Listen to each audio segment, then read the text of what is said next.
नमस्कार, आप देख रहे हैं प्रदेश का नंबर 1 और सबसे भरोसेमंद news channel India news Haryana. मैं हूं आपके साथ शुभेंदु सिंह। कई दूसरे राज्यों की तर्ज पर हरियाणा में भी धर्मांतरण विरोधी कानून बनाने की तैयारी है।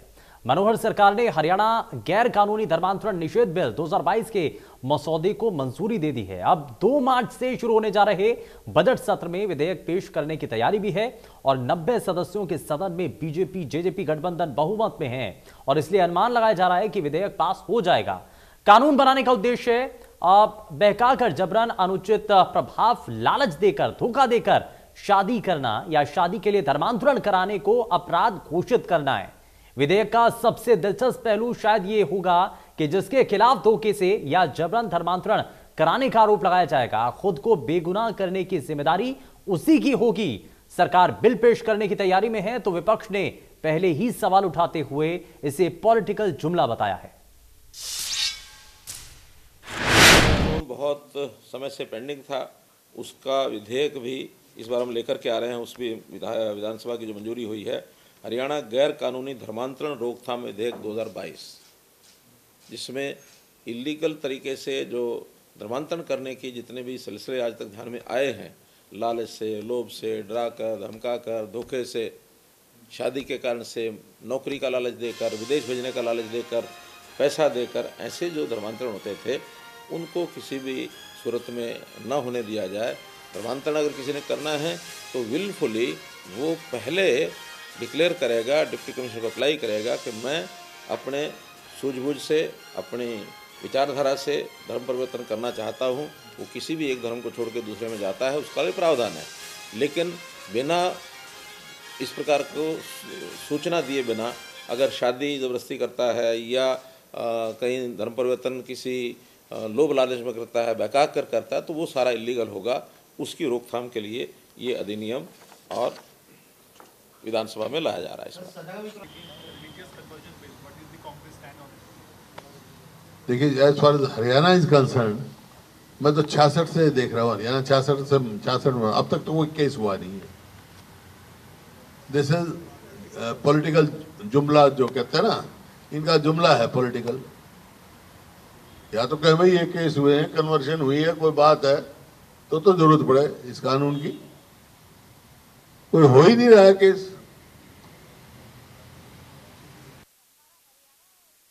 तो भूपेंद्र सिंह हुड्डा का यहां पर आरोप है और ये कहना है कि अभी तक कोई भी ऐसा मामला सामने नहीं आया है और धर्मांतरण का विषय सिर्फ पॉलिटिकल जुमला उन्होंने बताया। और भारतीय जनता पार्टी दरअसल इस पूरे मामले को लेकर के, उत्तर प्रदेश में जब इस मामले को लेकर के कानून का मसौदा तैयार किया जाता है तो हरियाणा के अंदर भी इसको लेकर के चर्चाएं बहुत तेजी के साथ आगे बढ़ती हैं और इसका मसौदा तैयार किया जाता है। अब इस बार के बजट सत्र से में इसको लेकर बड़ी चर्चाएं शुरू हो चुकी हैं। कानून बेशक कभी ना बना हो, लेकिन उससे पहले इसको लेकर चर्चाएं बहुत तेजी के साथ शुरू हो चुकी हैं। विपक्षी खेमा लगातार इसको लेकर के हमलावर नजर आ रहा है और ये कहते हुए इस आधार के साथ कि ऐसा धर्मांतरण का, अवैध रूप से धर्मांतरण का कोई भी मामला सामने नहीं आया है तो इसका कोई औचित्य है ही नहीं। और धर्मांतरण विरोधी कानून पर अब सवाल जो उठाए जा रहे हैं, क्या वाकई में इनके पीछे तथ्य हैं? और बार बार जो सरकार की तरफ से मंत्री हो, चाहे भारतीय जनता पार्टी के नेता हो, बार बार जो सवाल उठा रहे हैं कि धर्मांतरण और जबरन तरीके से अगर किसी के साथ धर्म बदलवा करके शादी करवा लेना, ये गलत है और इससे मैसेज गलत जाता है। और ऐसे अगर कोई काम करता है तो उसके खिलाफ कानून का प्रावधान भी होना चाहिए बाकायदा। इसके लिए हम एक सुरक्षा आम लोगों को देने जा रहे हैं। तो इस कानून के जरिए भारतीय जनता पार्टी का स्पष्ट और साफ तौर पर कहना यह है, लेकिन वहीं दूसरी तरफ से सवाल ये उठ रहे हैं कि ऐसा कोई मामला सामने नहीं आ रहा है। जबरन धर्म परिवर्तन का या धर्मांतरण का कोई भी मामला अभी तक देखने को नहीं मिला है। भूपेंद्र सिंह हुड्डा दरअसल अपने बयान के जरिए वो कहते भी हैं और सवाल भी उठाते हैं और ये आप इस मुद्दे को आगे बढ़ाते हुए वो ये भी कहते हैं कि ये सिर्फ एक चुनावी जुमला है और चुनावी जुमले के तौर पर इसको वो आप आंकते भी हैं। लेकिन क्या वाकई में ये सिर्फ एक चुनावी जुमला है या कोई और दूसरा इसके पीछे कारण भी है? क्या इससे वाकई में बेटियों की सुरक्षा को लेकर के लगातार जो सवाल उठते रहे हैं या धर्मांतरण के जो मामले सामने आते रहे हैं, जिसको आधार बना करके भारतीय जनता पार्टी इस कानून को लाने जा रही है और ये माना जा रहा है कि इस बार के विधानसभा सत्र में इस कानून को लेकर के आया जाएगा, जिसको लेकर बड़ी चर्चाएं इस वक्त चल रही हैं। तो क्या ये एक मास्टर स्ट्रोक के तौर पर होगा, या कितना फायदा इससे आम लोगों को मिल पाएगा, या पॉलिटिकली रूप में भारतीय जनता पार्टी और गठबंधन की सरकार को इसका कितना माइलेज मिलेगा, ये फिलहाल देखने वाली चीजें हैं। लेकिन वहीं दूसरी तरफ इस कानून को आने से पहले ही जिस तरीके से इस पर सवाल खड़े किए जा रहे हैं, उसको लेकर के भी कई तरीके की बातें हैं और कई तरीके के आरोप भी विपक्षी खेमा लगातार इस पर लगा रहा है। हालांकि धर्मांतरण विरोधी कानून लाने की जो तैयारी फिलहाल मौजूदा वक्त में गठबंधन की सरकार के द्वारा की जा रही है, कैबिनेट की मंजूरी और बजट सत्र में ये जो है बिल पेश किया जाएगा। हालांकि इसको कांग्रेस ने पॉलिटिकल जुमला भी करार दिया है। हरियाणा में जबरन धर्मांतरण का कोई भी मामला सामने नहीं आया है, ये भूपेंद्र सिंह हुड्डा के द्वारा कहा जाता है। लेकिन दूसरी तरफ हरियाणा गैर कानूनी धर्मांतरण निषेध कानून 2022 लाने की जब तैयारी होती है, इसका मंजूरी जब मिल जाती है और बजट सत्र में जब इस बिल को पेश किया जाएगा, तो जाहिर तौर पर पूरे तरीके से बहुमत में है सरकार, तो जाहिर तौर पर इसके पास होने की सर्वसम्मति के साथ संभावनाएं भी हैं।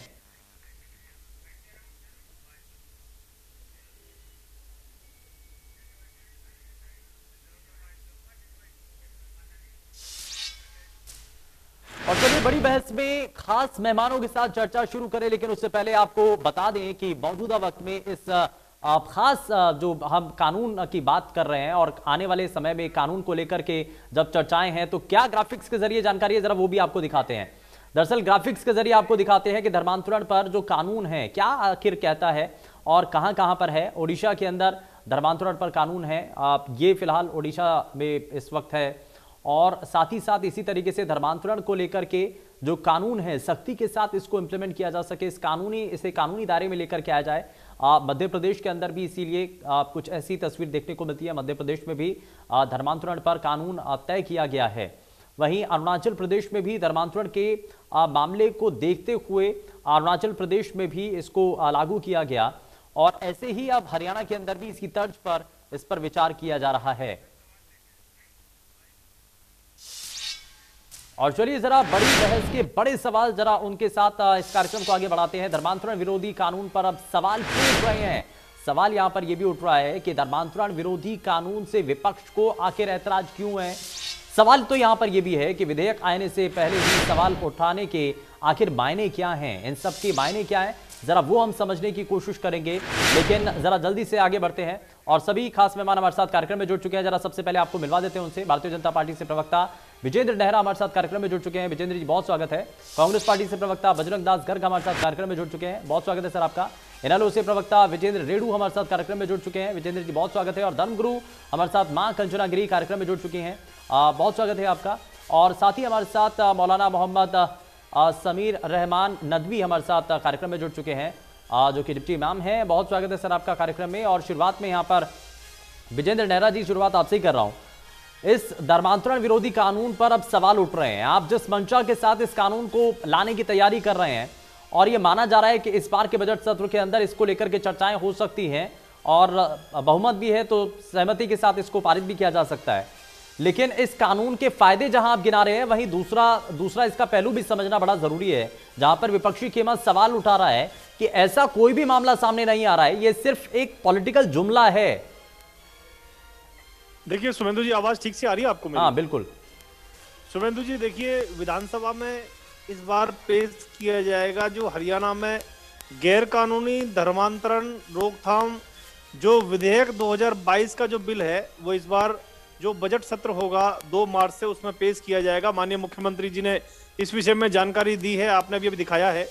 इसके जो मुख्य बिंदु हैं शुभेंदु जी, इसमें सबसे जो बड़ी बात है वो डीसी की मंजूरी से ही बदल सकेंगे अपना धर्म, और अगर जबरन कोई धर्म परिवर्तन कराता है तो उसको 10 साल तक की जेल इसमें प्रावधान रहेगा। इसके साथ साथ जबरन धर्म परिवर्तन पर रोक के लिए मंत्रिमंडल ने शुभेंदु जी आपको जानकारी है कि 2 दिन पहले यानी 8 फरवरी को इस विधेयक के मसूदे को मंजूरी दे दी थी अपनी, और 2 मार्च से जो बजट शुरू होगा उसके अंदर इस विधेयक को पेश किया जाएगा। हरियाणा में जो गैर कानूनी धर्मांतरण रोकथाम विधेयक 2022 है, इसमें जो प्रावधान किया गया है, अब अपनी मर्जी से अगर कोई धर्म परिवर्तन करना चाहता है तो उसके लिए जिला उपायुक्त यानी डीसी महोदय की परमिशन लेनी पड़ेगी, मंजूरी लेनी पड़ेगी। अगर शुभेंदु जी, अगर कोई व्यक्ति पैसे का लालच देकर जबरन किसी का धर्म परिवर्तन कराता है तो उसे 1 साल से लेकर 5 साल तक की सजा का प्रावधान है, और 1 लाख रुपए से लेकर के और उसमें जुर्माने का भी प्रावधान इसमें किया जा सकता है। इसके साथ साथ सामूहिक रूप से शुभेंदु जी अगर कोई धर्म परिवर्तन कराता है बड़ी संख्या में लोगों को, तो कम से कम 5 साल और अधिकतम 10 साल की उसको जेल हो सकती है। और इसके साथ दोबारा कोई इस तरह के क्रम में अगर पाया जाए तो उसको भी कम से कम 10 साल तक की सजा का इसमें प्रावधान है। धर्मांतरण करने के लिए जो विवाह है वो अमान्य माना जाएगा। और इसके साथ साथ महिला में उसके बच्चे को इसमें गुजारा भत्ता देने का भी शुभेंदु जी हमने प्रोविजन किया है। इस कानून की जरूरत क्यों पड़ी शुभेंदु जी, ये सबसे बड़ा विषय है। हाँ। जरूरत इसलिए पड़ी, सरकार के अनुसार हाल ही में अपने धर्म की ताकत को बढ़ाने के एजेंडे के तहत शुभेंदु जी लोगों का धर्म परिवर्तन कराने के कई मामले हमारे सामने आए हैं। लोग अपने धर्म को छिपाकर दूसरे धर्म की लड़कियों से, आपने देखा किस तरह से शादी के मामले आते हैं, उन पर धर्म बदलने का दबाव डाला जाता है। यमुनानगर में, नुहू में, गुड़गांव में, पानीपत में ऐसे अनेक मामले हमारे सामने आए हैं। और इस कानून के उल्लंघन में होने वाला, लेकिन विपक्षी के मत तो सर ये कह रहा है ना कि ऐसा कोई भी मामला नहीं है, सबसे बड़ा विषय है, ऐसा कोई भी मामला नहीं है। इस कानून को बनाने की तैयारी तो आप कर रहे हैं, लेकिन इसका आधार क्या है? शुभेंदु जी देखिए, मेरा अपना फरीदाबाद जिला है, मेरा बल्लभगढ़ तहसील है, उसमें अग्रवाल कॉलेज के सामने अभी निकिता तोमर एक लड़की का मर्डर हुआ था। लव जिहाद में असफल होने के कारण खुलेआम कॉलेज के सामने उस लड़की को गोलियों से भून दिया था। और ये नुहू मेवात के लड़के थे। पुलिस ने ऐतिहासिक काम करके जल्दी 24 घंटे के अंदर पकड़कर 12 दिन के अंदर चार्जशीट पेश की थी। फास्ट ट्रैक कोर्ट में मामला चला हुआ। इस तरह से अनेक मामले इसमें आए हैं। और ये कानून किस पर लागू होगा शुभेंदु जी, ये भी अभी देखने वाली बात है। ये ऐसा धर्मांतरण को रोकने के लिए है जिसमें कोई बल प्रयोग, धमकी या गलत बयानी या अनुचित प्रभाव या जबरदस्ती प्रलोभन या किसी कपटपूर्ण तरीके से शादी के लिए प्रभावित करके जो कराया गया है, इस तरह के मामलों में ये प्रभावी रहेगा। क्या धर्म परिवर्तन पूरी तरह से इस पर रोक लग जाएगी शुभेंदु जी? आज ये भी लोग सवाल उठा रहे हैं।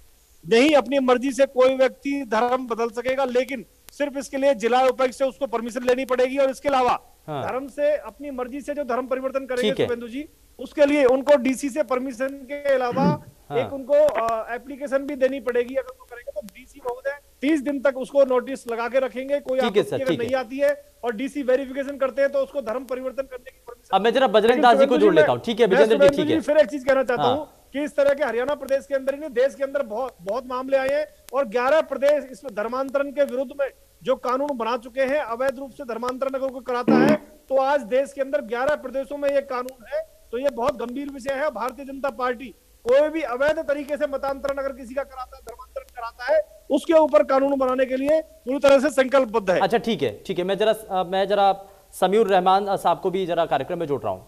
रहमान साहब, जरा इस बात को तो बताइए कि जो हरियाणा की जो सरकार जिस रास्ते पर चल रही है और वो कह रहे हैं कि धर्मांतरण के अगर मामले सामने आते हैं तो उस पर एक बाकायदा सुरक्षा का कवच होना चाहिए आम नागरिकों के लिए, इससे आप कितना वाकिफ हैं और क्या आपको लगता है कि सही कदम है?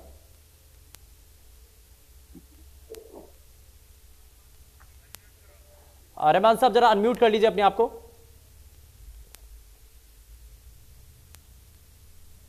अनम्यूट कर लीजिए एक बारी।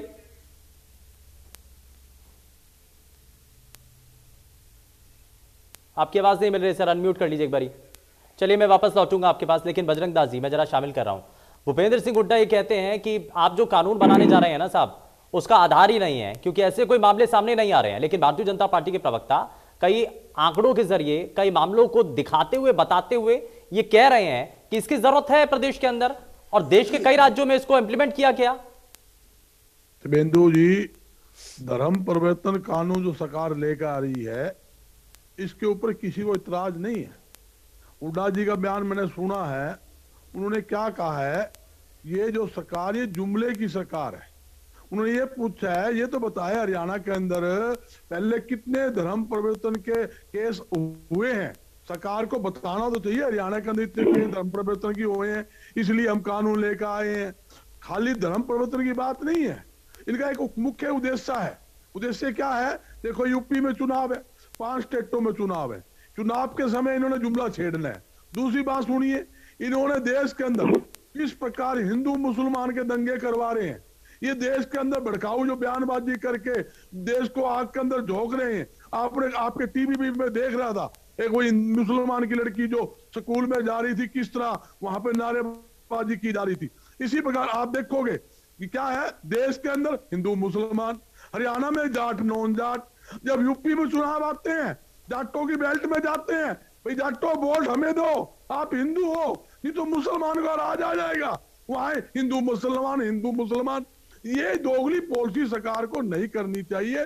जब मतलब देश को आग के अंदर नहीं, जहां धर्म परिवर्तन का सवाल है, इसके ऊपर नहीं, मैं आपसे पूछ रहा हूं, देश के कुछ राज्य जो कि इस कानून को अपने राज्यों के अंदर इंप्लीमेंट करते हैं, अगर हरियाणा में होने जा रहा है तो उसमें आपत्ति कांग्रेस की क्या है?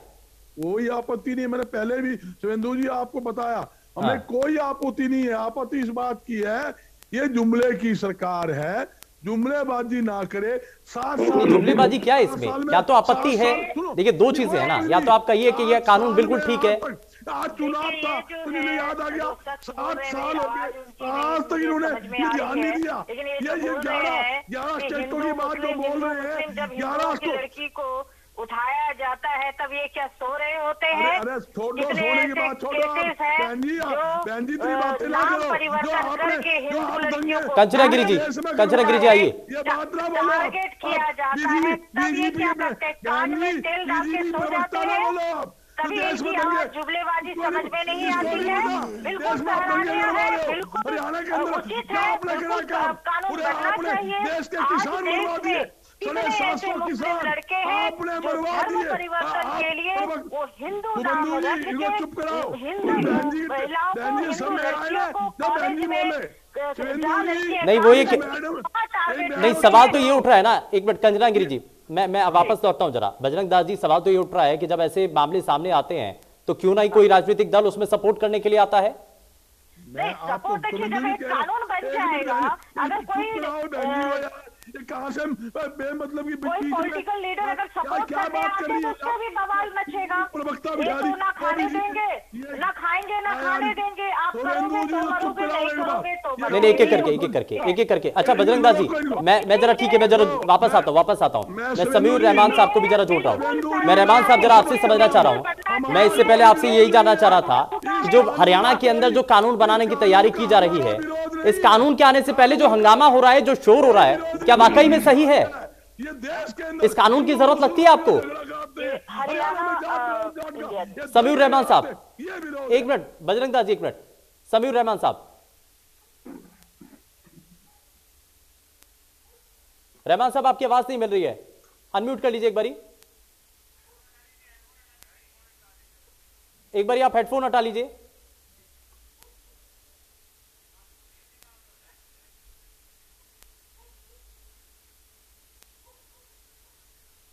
रहमान साहब मुझे सुन पा रहे हैं आप? चलिए मैं वापस लौटूंगा जरा विजेंद्र जी को मैं जोड़ रहा हूं। विजेंद्र जी, अब इस हरियाणा के अंदर ये कहा जा रहा है आधार बना करके कि अगर ऐसे मामले आते हैं तो जो परिवार होते हैं, जो पीड़ित है, उनको संरक्षण देने के लिए कुछ तो होना चाहिए ना। अगर गलत नहीं है या किसी के साथ गलत नहीं होना चाहिए तो उसके लिए कानूनी संरक्षण होना जरूरी है।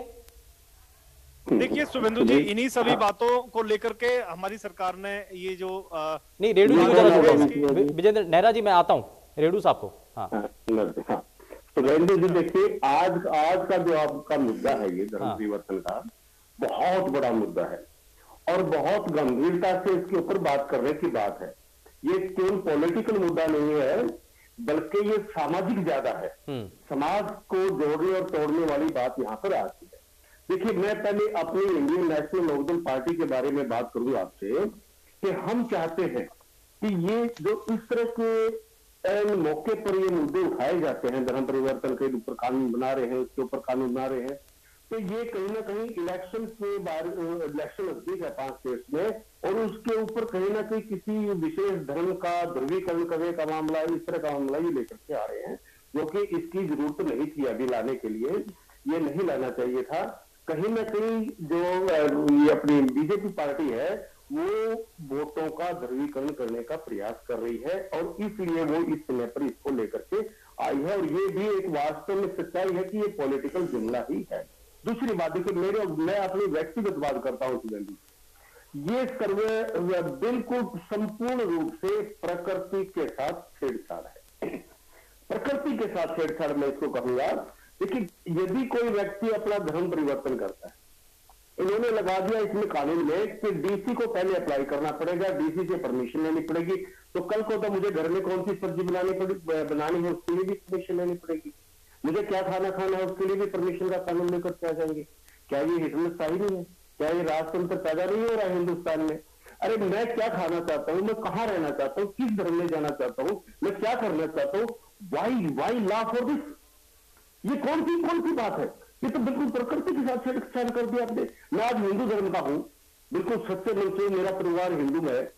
और यदि देखिए एक बात और इन्होंने कही शुभेंदु जी कि कोई लालच दे करके, कोई विवाह का लालच दे करके, कोई धन दौलत का लालच दे करके उसका धर्म परिवर्तन करवा देते हैं। यदि धर्म परिवर्तन करने वाला नाराज नहीं है, यदि धर्म परिवर्तन करने वाला खुश है, तो आप कानून के सारे उसको क्यों रोकना चाहते? आप उसकी मदद कर दीजिए, आप उसको फाइनेंशियल एड दे दीजिए, भाई हम तेरी मदद करेंगे, तेरे को क्या जरूरत है, हम तेरी मदद करेंगे, आप मत जाइए दूसरे धर्म में। अगर आप हिंदू धर्म के इतने बड़े हितैषी हैं तो एक जरूरत मत, अब मेरे पास रोजगार नहीं है, मैं भूखा मर रहा हूं, कोई साथी आकर के मेरे को कहता है हम तेरे को रोजगार देंगे, तुम हमारे साथ जुड़ जाओ। अगर वो वहां जुड़ करके अपने परिवार का पालन पोषण करता है, नहीं ऐसा मत नहीं, लेकिन अगर कोई लालच दे करके धर्म परिवर्तित करवाता है तो क्या ये सही है? देखिए लालच लेने सुनो, अरे क्यों भाई, लालच लेने वाले की मर्जी है। हाँ। वो उस लालच को लेता है कि नहीं लेता है, उसकी कितनी बड़ी उस मजबूरी को आप समझिए। इसी मजबूरी का तो फायदा उठाया जाता है ना सर। मजबूरी का पूरा कीजिए आप, वो नहीं करेगा बदला, नहीं धर्म परिवर्तन करेगा भाई। आपने कानून बनाना है, बेरोजगारी के लिए बना दो ना, शुभेंदु अब महंगाई के लिए बना दो ना, अब महंगाई के लिए बना दो। ठीक है, अरे इसके लिए कानून लेकर जा रहे हो आप? बेरोजगारी आज अपने हिंदुस्तान के गृह राज्य मंत्री जी का दैनिक जीवन में बयान मैंने पढ़ा कि कोरोना में कितने अनएम्प्लॉयड लोग जो है ना। चलिए यही तो बड़ा कारण है ना सर, रेणु साहब, यही तो बड़ा कारण है कि लोगों के सामने मजबूरियां ज्यादा होती हैं और इन्हीं मजबूरी के चलते धर्म परिवर्तन के जैसे मामले आप कह रहे हैं कि ये तो करने वाले के ऊपर भी है और जो कर रहा है उसके ऊपर भी डिपेंड करता है। मैं नेहरा साहब आपसे रिएक्शन लूंगा, लेकिन रहमान साहब जरा मैं इस हरियाणा के अंदर इस आने वाले कानून को लेकर के जब विरोध हो रहा है तो क्या आपको लगता है इस कानून की गुंजाइश हरियाणा प्रदेश के अंदर है? आपको नजर आता है? मैं हरियाणा प्रदेश में अभी तक ऐसा कुछ नहीं। समीरुर रहमान साहब, देखिए नेहरा साहब मैं आता हूं एक मिनट। रहमान साहब जी, सबसे पहले अभी मैं अपने मामलों की बातें सुन रहा था। सबसे पहली बात ये कि हिंदुस्तान का जो कानून है वो हर एक को आज़ादी देता है कि अपने मजहब पर वो अमल करे। आर्टिकल 25 से 28 तक किसी बात को कहा गया है। जब सारी चीज़ें पहले से कानून में मौजूद हैं तो हरियाणा सरकार न जाने क्यों इस कानून को जल्द लाने पर मुसिर है, क्यों लाना चाहती है। दूसरी बात ये कि बहुत सारे ऐसे मुद्दे हैं जो ज़रूरी हैं, उन चीज़ों पर कानून बनाया जाए। और जैसे हमारे विजेंद्र नेहरा जी ने कहा कि जो ज़बरदस्ती है या किसी लालच में कबूल करता है या किसी शादी को जो कबूल करता है, वो इस्लाम तो इस चीज़ को पहले ही मना करता है। 14 साल पहले इस चीज़ को मना कर दिया कि कोई भी जोर जबरदस्ती देकर नहीं किया जाता। और जाहिर सी बात है कि जब हिंदुस्तानी कानून इस बात की आज़ादी देता है तो किसी भी धर्म पर, किसी भी मजहब पर अमल कर सकता है, जो किसी तरह की किसी को दिक्कत नहीं होनी चाहिए।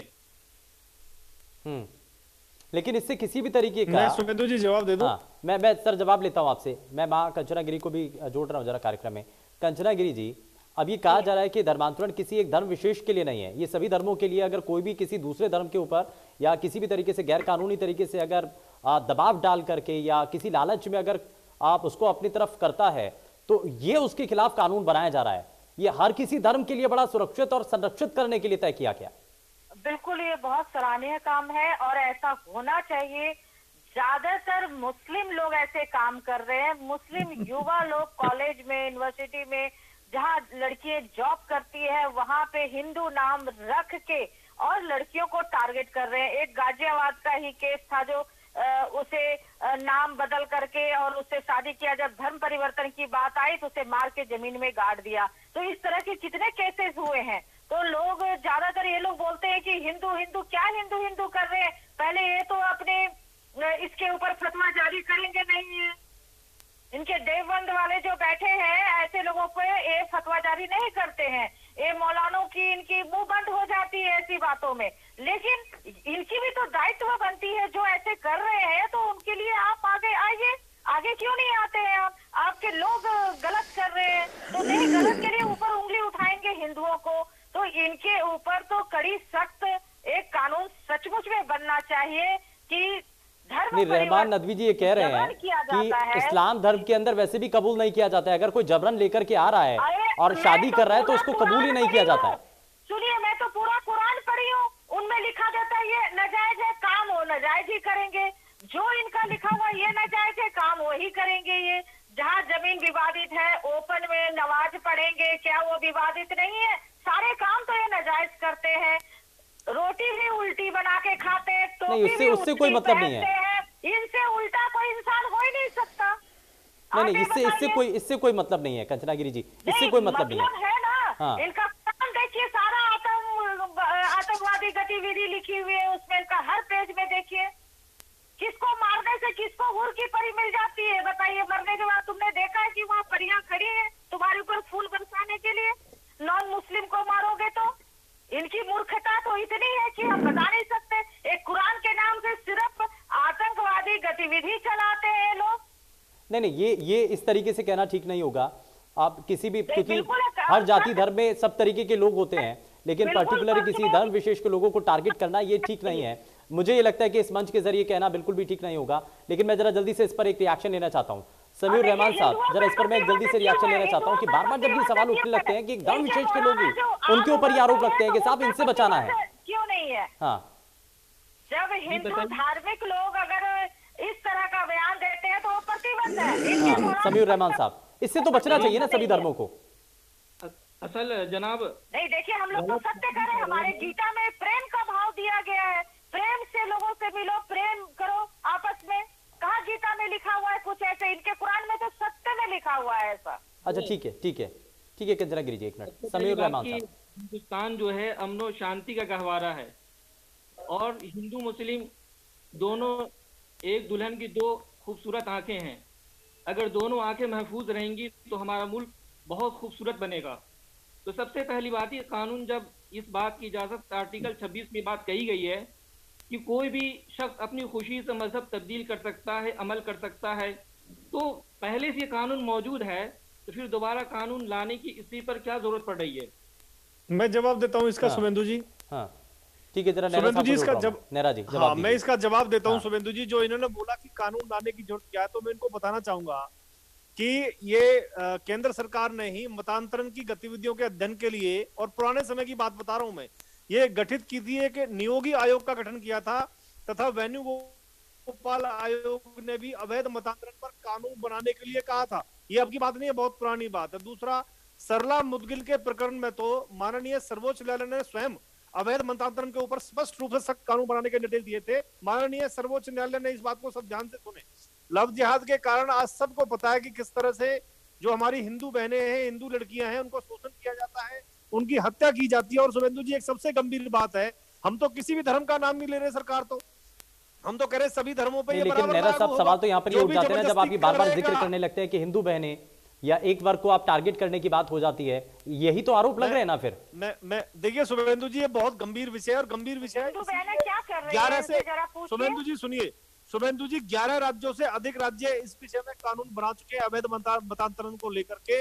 और मैंने आपको निकिता तोमर जैसी हजारों एग्जाम्पल इस देश के अंदर आपको मिल जाएंगे, जो बड़े बड़े एग्जाम्पल, बड़े बड़े घटनाक्रम हुए हैं। और इसके साथ साथ शुभेंदु जी, एक बहुत बड़ी बात है जो मेरे कांग्रेसी साथी हर बार हर डिबेट में कहते हैं, वो बार बार भारतीय जनता पार्टी पर जाट विरोधी होने का नारा लगाते हैं। मैं उनको बताना चाहूंगा कि भाई साहब, मैं खुद उस कमेटी से आता हूँ। सुन लीजिए, अरे सुन लीजिए, अरे आप सुन लो, मेरी बात तो सुन लीजिए। देखिए, आप सुनिए, मैं शुभेंदु जी, अरे बजरंग जी, मेरी बात सुनिए पहले। शुभेंदु जी, इनको चुप कराइए, इनकी आवाज काटिए। मैं एक करके मैं अरे बजरंग जी, आपके बीच में नहीं बोला था मैं। शुभेंदु जी, आपके इनके बीच में नहीं बोला था मैं। अच्छा ठीक है, एक मिनट मैं आपके बीच में बोलूंगा बजरंग जी, फिर सुनिए। हाँ सुनिए शुभेंदु जी, मैं एक बात अपनी पूरी कर लेता हूँ। ये बार बार जाट विरोधी होने का जो भारतीय जनता पार्टी को आरोप लगाते हैं, इनको बताना चाहूंगा, भाजपा हर वर्ग की हितैषी है, हर वर्ग को साथ लेकर चलती है। और जो जाट समाज की बार बार ये बात करते हैं ना, मैं उस जाट समाज से आता हूँ, मुझे गर्व है अपने आप को जाट और हिंदू कहने में। और मैं बताना चाहूंगा इनको कि मेरी भारतीय जनता पार्टी ने गरीब किसान के बेटे को मैं आज भी गांव सागरपुर फरीदाबाद जिले का रहने वाला हूँ, गांव में बैठ के डिबेट कर रहा हूँ। हमारी पार्टी ने मुझे मौका दिया है कि मैं अपनी बात करोड़ों लोगों के सामने अगर रख सकता हूं, तो ये सम्मान एक किसान के गरीब बेटे को भारतीय जनता पार्टी ने सम्मान दिया है। तो मैं उस कम्युनिटी से आता हूं, इसलिए मैं बार बार आपकी बात का खंडन करता हूं। आप हर डिबेट के अंदर ये मुद्दा उठाते हैं, और शुभेंदु जी सिर्फ कांग्रेस पार्टी के नेता जाट विरोधी होने का भारतीय जनता पार्टी को, चलिए ठीक है, मैं जरा एक रिएक्शन जल्दी से और निराधार आरोप है। बजरंग दास जी से जरा जल्दी से एक रिएक्शन ले लेता हूं। ठीक है, एक मिनट मेरा सब ठीक है, और हम लोगों को गर्व है कि हम हिंदू भी हैं, बजरंग दास जी, बजरंग दास जी, अगर इसमें सभी धर्मों के लिए कानून में तय किया गया है, इसमें किसी धर्म विशेष के बारे में तो जिक्र नहीं किया गया ना कि साहब इनसे बचाना है या इनको खतरा है, ये सभी धर्मों के लिए। शुभेंदु जी, हाँ, भारत ऐसा देश है ये जहां पर सिख ईसाई एक छत के नीचे रहते हैं, पूरे विश्व में भारत ऐसा देश है। और पूरे विश्व के अंदर भाईचारा संदेश कोई देता है वो भारत देश के माध्यम से जाता है। मुद्दे अनेकों देश के अंदर है। जब मेरे साथी बोलते हैं, कभी ये महंगाई पे नहीं बोलेंगे, बेरोजगारी पे नहीं बोलेंगे, महंगाई बढ़ गई। मुद्दा क्या है आज? मुद्दा छोड़ो आप, मुद्दा क्यों छोड़े? आपने किसान कहाँ मुद्दा, कहाँ बात कर रहे हैं? आपकी बात मानता हूँ महेंद्र भाई, आपने कहा किसान की, मैं मानता हूँ ये सरकार भी किसान हितैषी है, जाट हितैषी है, आपकी बात मान ली। अरे किसान हितैषी थी तो 750 किसान। बजरंग दास जी देखो ये कहाँ पॉइंट पर, इन पे बिना तैयारी के आते हैं डिबेट में। शुभेंदु जी बिना तैयारी के डिबेट में आ जाते हैं, विषय की तैयारी। ठीक है, बजरंग दास जी एक मिनट पॉइंट पर रहेंगे। इन्होंने लंबी बात क्या कही, पॉइंट की। देखिए बड़ा सेंसिटिव इशू है, बहुत सेंसिटिव इशू है, सीरियस मुद्दा है, सामाजिक मुद्दा है, धार्मिक मुद्दा है, मगर भारतीय जनता पार्टी कोई सवाल करे, कोई बात नहीं आ रही है, उसको जवाब मैं ना दूं क्या? इन्होंने कहा कि जाट के तेजी पार्टी है, मैं जाट कम्युनिटी जाता हूँ, मैं पूछता हूँ जब 13 महीने आंदोलन चला, 750 किसान मारे गए, किससे पूछ के? तीन किस्ती का अपनी। अरे आप व्यापारियों के नेता, आप क्या जाने किसान क्या होता है? मेरे से ज्यादा क्या पता? आप व्यापारी व्यक्ति हैं, आपको क्या पता खेती किसानी के बारे में? आपको क्या पता खेती किसानी के बारे में? आप 5 गेहूं के बीज के नाम, अरे भैया सुनिए, आप 5 गेहूं के बीज के नाम, 5 धान का नाम बता दीजिए, मैं 10 के बता देता हूँ आपको। आप व्यापारी आदमी, ठीक है, वो चर्चा से अलग नहीं जाएंगे।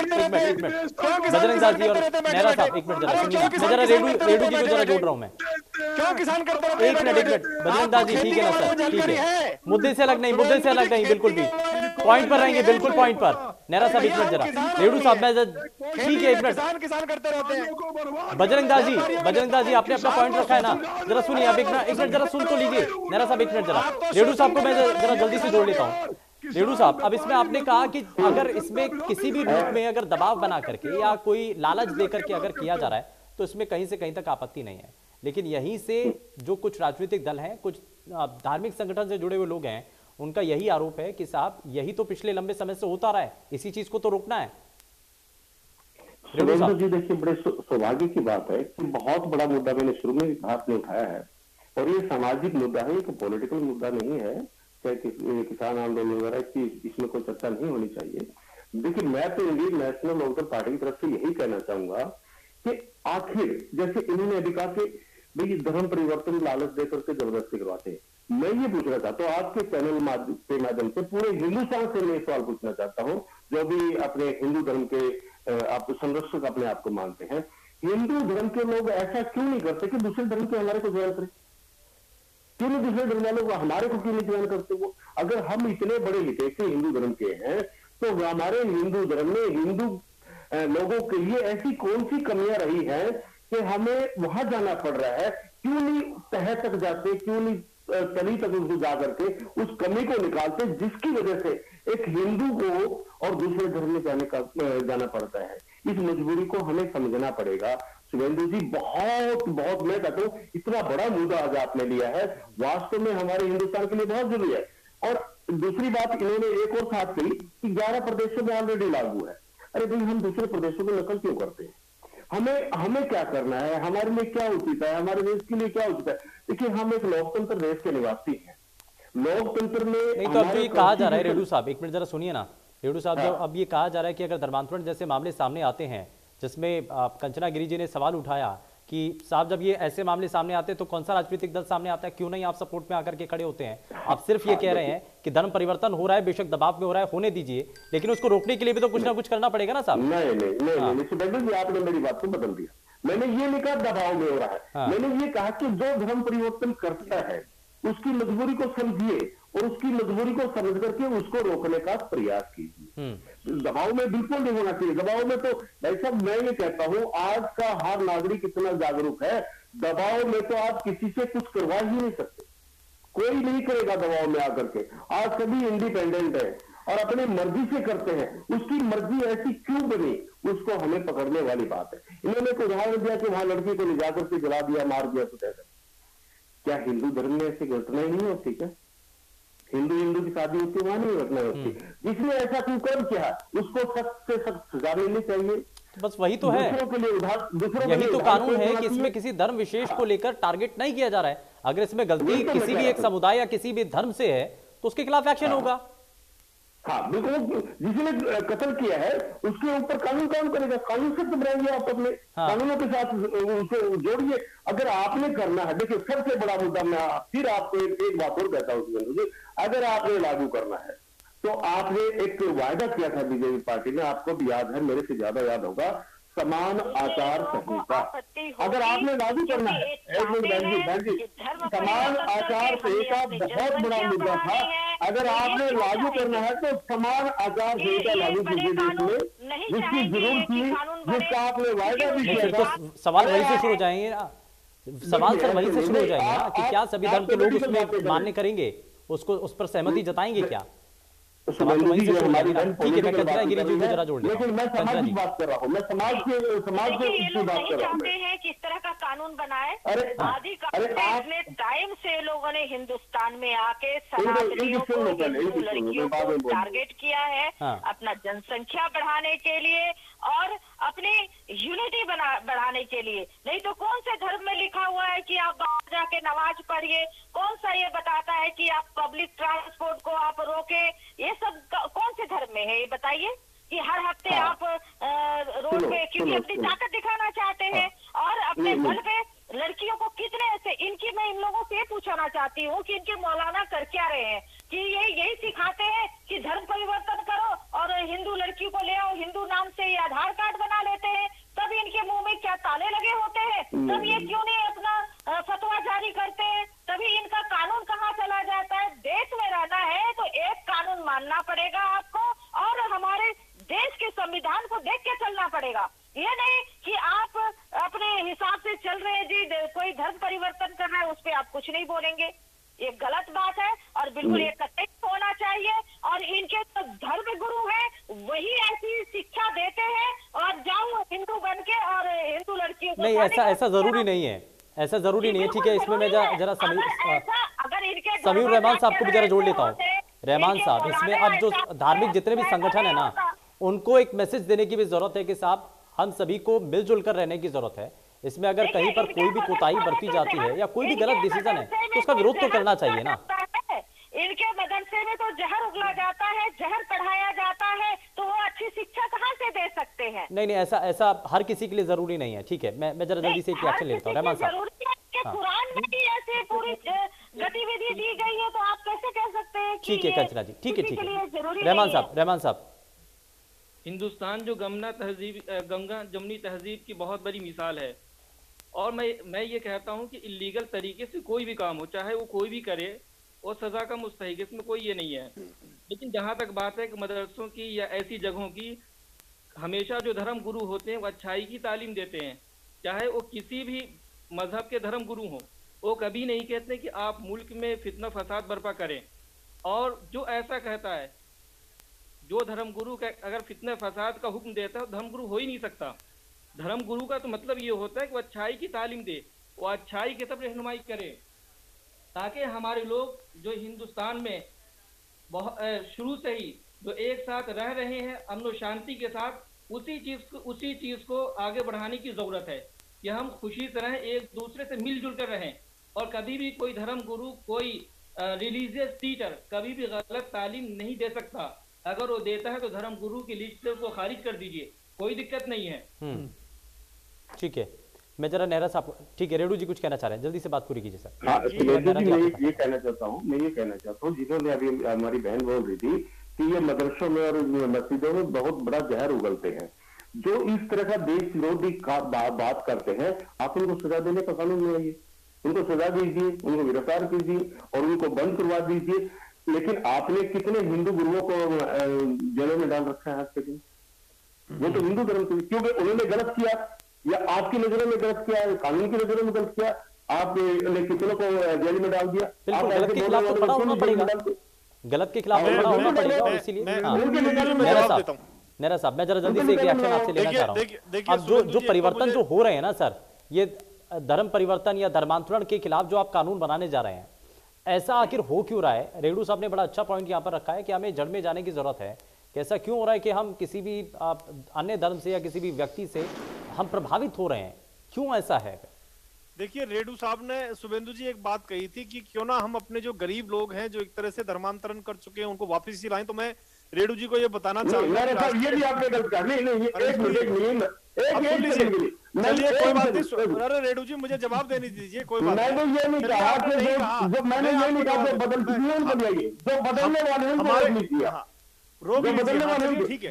हाँ, आपने कहा रोक लीजिए। देखिए, मैं इस बारे में शुभेंदु जी बताना चाहूंगा कि राष्ट्रीय स्वयंसेवक संघ के माध्यम से, चाहे वो वनवासी कल्याण आश्रम है, चाहे वो सेवा भारती है, और उसके साथ साथ चाहे वो दलित और पिछड़ों के बीच में काम करने वाले संघ के जो संगठन है, जो लोग गरीबी के कारण अपने धर्म को छोड़ के गए हैं, धर्मांतरण विरोधी कानून को लेकर के सवाल तो कई उठ रहे हैं सर, जवाब बेशक कई हों और आधार भी आपके द्वारा कई बताए गए हों। खैर माफी के साथ रुक रहा हूं, बहुत कम समय, बहुत शुक्रिया सभी खास मेहमानों का कार्यक्रम में शामिल होने के लिए। लेकिन धर्मांतरण के खिलाफ जब कानून बनाया जा रहा है, आने से पहले ही चर्चाएं बहुत तेजी के साथ हैं, लेकिन क्या इस पर सभी धर्मों की तरफ से सहमति इस पर जताई जाती है? क्योंकि सभी धर्मों के लिए बराबर कानून है, लेकिन इस पर विरोध आखिर क्यों हो रहा है, इसी को लेकर के सवाल था। पेशकश में फिलहाल के लिए बस इतना ही। नमस्कार।